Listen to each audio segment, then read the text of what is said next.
Ôi,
đang vậy ai không ngặt.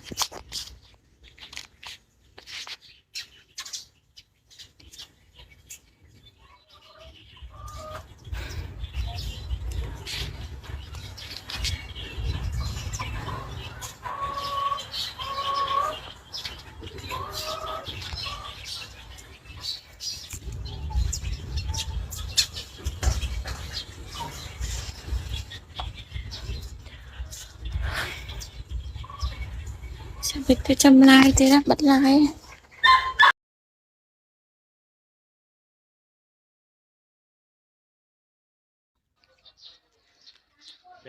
Tơ rung sầm mót là Tơ rung sầm mót thế là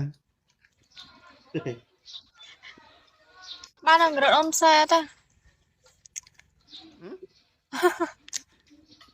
Nhìn trên xe rửa trên nào. Ê mong mát đấy chứ.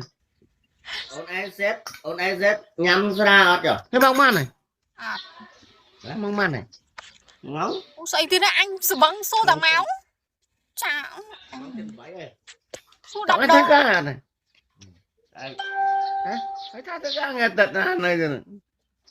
phải mang ngạt tật Ôi sao anh nghe tật nghe sáng rồi. Này, xong từ xa nên nâng cái dòng rết thư ca. Vậy men. Nhưng xong từ xa. Mê người đánh nẹp vào mật đây mà. lên rồi mấy Hả? lên rồi mấy con mê ca hồng cha